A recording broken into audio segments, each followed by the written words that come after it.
Well, guys, we're starting a new series. And the series is going to come from the book of Proverbs in the Bible. And the interesting thing about the book of Proverbs is it really focuses and puts its attention on knowledge and the skill of thinking right, the skill of thinking about godly living. You know, today, where the world we live in, the way people think, they get their skill of thinking and making decisions from all kinds of different things. Sometimes they go to social media, they go to other people, sometimes they go to books, they go to philosophers, they go to all kinds of different things. And God gave us a way to know how we are to think, where we're to get wisdom from, how we're to discern things, judge things, and think through everything. One of the things I think is funny is a lot of times people will go out to eat to a Chinese restaurant and they'll get their fortune cookie out and they'll read it, and a lot of times they'll go, wow, this is my fortune, must be where things are coming from. I took some time to look up some bizarre fortune cookie lines. Here's some of the more funny ones that I thought were clever to kind of teach us a little bit about some knowledge and some things that maybe don't quite give us knowledge that we really need. When you squeeze an orange juice comes out because that's what's inside. You will be hungry again in 1 hour. A good way to keep healthy is to eat more Chinese food. I cannot help you, for I am just a cookie. As clever as those are, as clever as we think a fortune cookie is and have fun reading them, really, where are we going to find our knowledge? What are the steps necessary? That's what we're going to be studying over these next several weeks together as we look at the book of Proverbs and look at some great things that'll help us build our skills into godly living. Proverbs 1 through 7 says, this is the Proverbs of Solomon, the son of David, king of Israel. And here's what the purpose is: to know wisdom and instruction, to understand words of insight. So first thing we see is that Solomon is trying to give us wisdom and instruction so that we can understand words of insight, things to help us learn. He says it's to receive instruction and wise dealing, and how to have wise dealings with people, especially in righteousness. Righteousness is always how we treat others. Are we being righteous before them? And it's not only righteousness, but justice and equity, to be just to someone, to be fair with them. He says to give prudence to the simple, knowledge and discretion to the youth.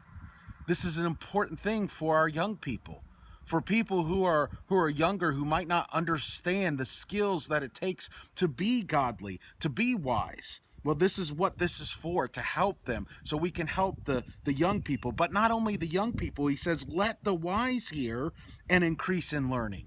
So those of us who are maybe older and feel we're wise, we need to continue in our learning, continue in gaining knowledge. And he says, and the one who understands, obtain guidance.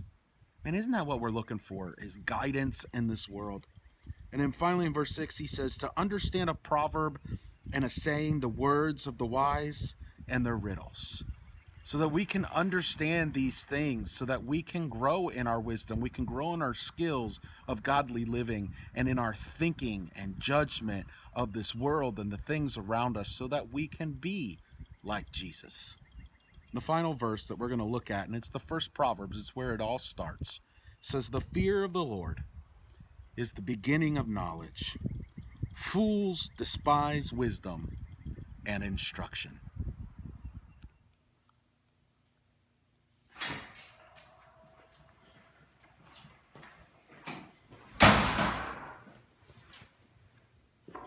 You know, isn't it weird?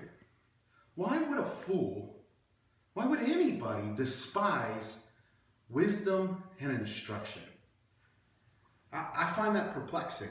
Why doesn't the world want to be wise? Why don't they want to know about our most amazing, awe-inspiring, supreme God? Doesn't that make you shudder a little bit? That really the fools, those who want nothing to do with God, our world, those who are godless, do not want to be told, you should not do this, or this is a bad idea, or this is something that can make you stumble. They don't want to know that.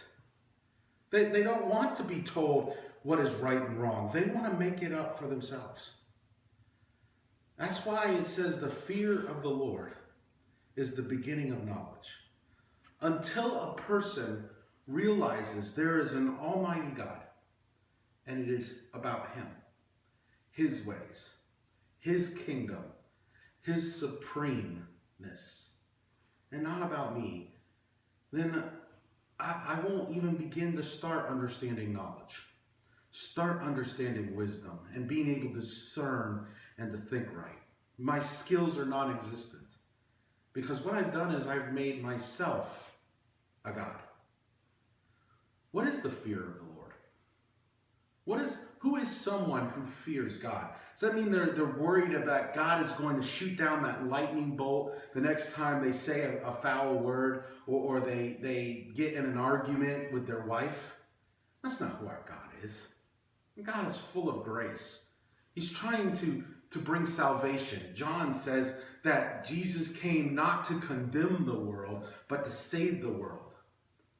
The fear of the Lord is being in awe of our God, that he does sit on his throne, and that he is worthy of us just to stand in awe of him and to be quiet before his throne as he rules, as he is king. That it is about his standards and his ways, not about mine.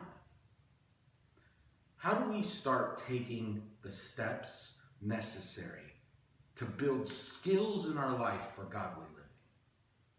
That's what we need so much in this world. It's what our kids need. It's what our teenagers need. It's what we need.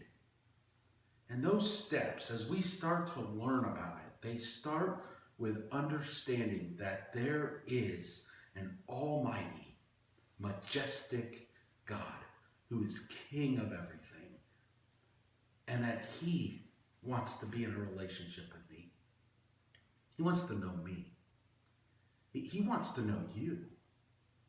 He wants to save us, bring us back into a close relationship with him so that we can know his ways. We can know how we are supposed to act when we come up versus people who are irate or people who are doing things that are just blatantly wrong and that go against our integrity and go against who we are. See, the natural thing for us to do is just to retreat and just to hope that it doesn't affect us, but it does. But we won't even start to understand how to reach a hurting, dying world until we first understand the majestic, all-powerful God and who he is. I believe fearing God is so important. And I think that's one of the things that is lacking today. We know there's a God. We even believe what his word says. But then when we get alone, when there's just me and God, how do I act then? Does it stop me from doing things I know I shouldn't do? Does it help me to make better decisions? Or is God just the thing I do in public, not in private? I think fearing God has so much to do with my private life and the man that I am when I'm in my home, when nobody else is around. The fear of the Lord is the beginning of knowledge. Let us not be fools. Let us not be ones who despise wisdom and despise instruction. Wisdom and instruction help us to build the skills to be closer to God and know who he is and know what he says. What a great proverb. I pray this week that you'll take some time to go through the Proverbs.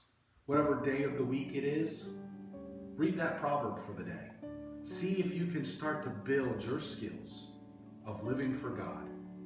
If you can start building your wisdom, your knowledge, your thinking, and judgment of the world, discernment of what's going on around you.